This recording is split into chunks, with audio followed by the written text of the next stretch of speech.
Hi friends, it's Audrienne and Dave here, and today we are sharing a homestead that is listed on the National Register of Historical Places, known as the Adam Fisher Homestead or Fisher Fitch House, located in Westmoreland County and as the locals call it the Artusa Farm. This is the original Cooper shed, and it is wonderful to see all these outbuildings still on the farm today and well preserved. In this outbuilding, left to right, was a smokehouse. You can see the doors, the bake oven, and the coal house. Also, as we were coming into the property, you saw a log cabin, and that was moved to their property.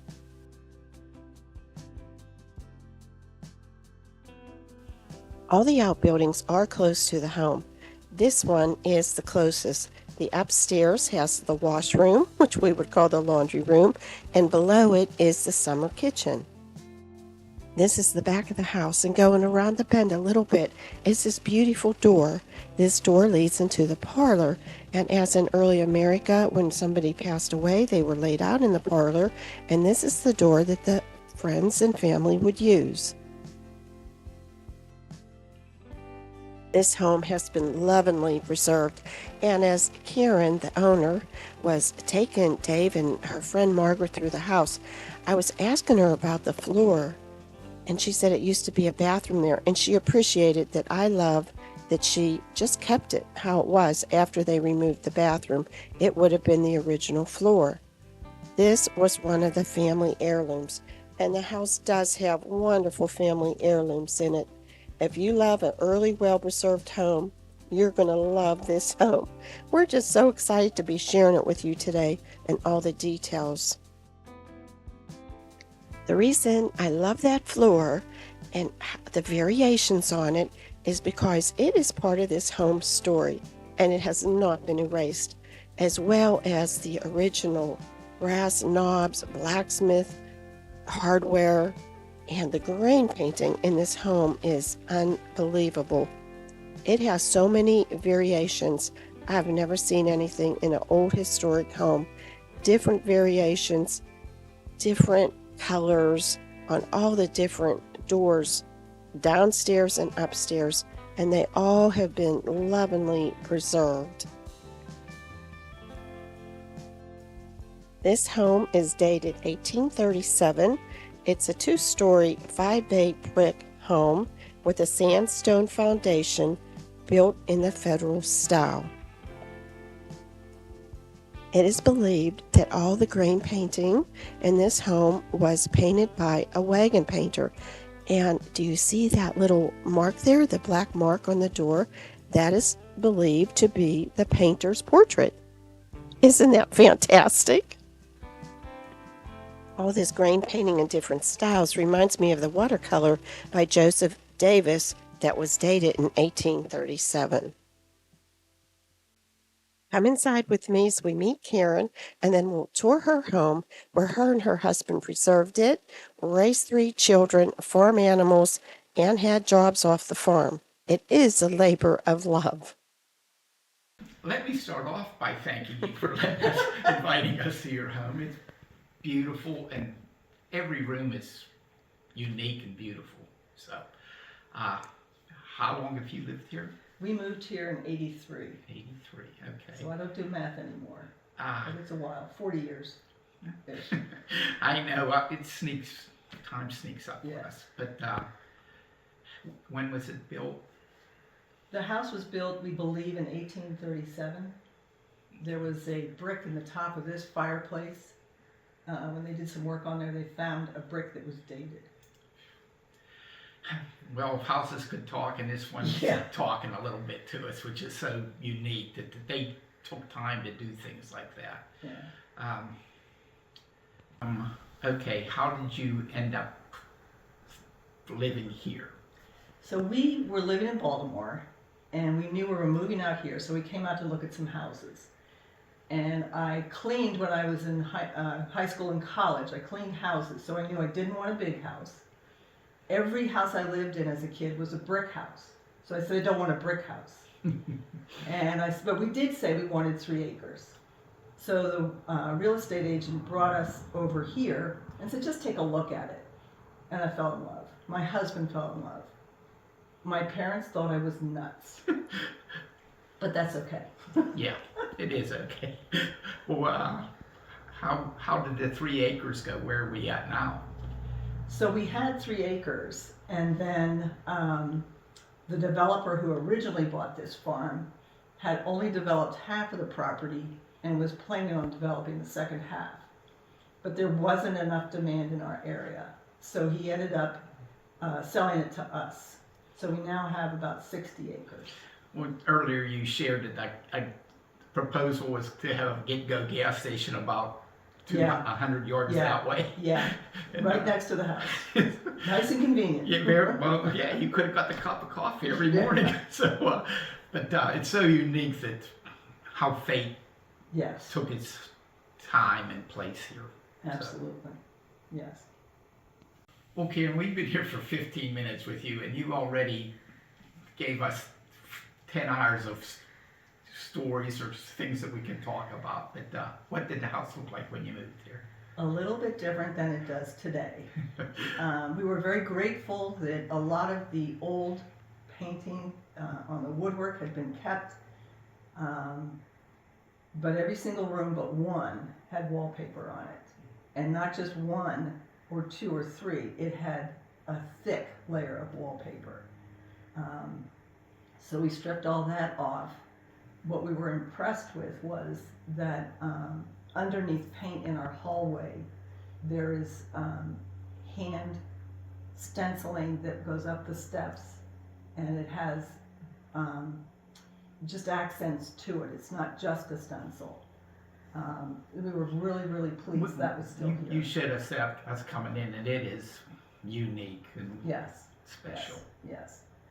So it was a little bit of work, but a lot of fun, a lot of laughs. I'm going to question you on a little bit of work. I think it was a lot of work, and it shows how it's a labor of love, and sometimes when it's a labor of love, we forget how much labor it was. Yes, So, I am sure. yeah. But I think it's wonderful that this stenciling in the home was also featured in a book about early American stenciling.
Come stroll through the house with us as you'll see these little wooden houses that Karen and her friend Margaret made to mimic their own houses, and the beautiful oil painting of her grandmother with the bow and the hair, and a wonderful portrait of her own mother painted by Aunt Wyeth.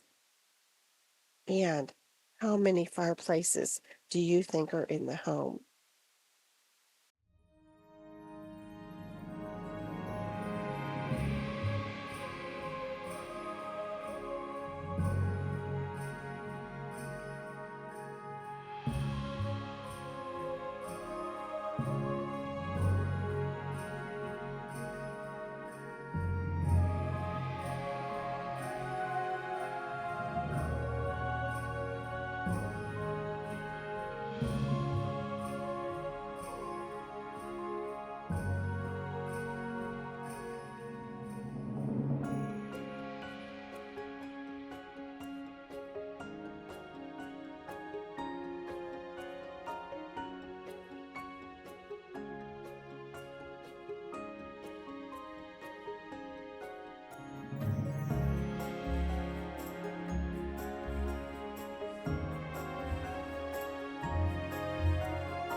Did you notice my little buddy with me, Dolce, following around with me? Oh my goodness, she's so sweet. Dave and I want to thank Margaret, who introduced us to Karen, who gave us the opportunity to tour this home today. Karen is of Scottish heritage, and she treated us with Scottish shortbread. Karen is a beautiful keeper of her home. Thank you all for being with us and following along. I hope you're having a beautiful day, and I hope to see you real soon.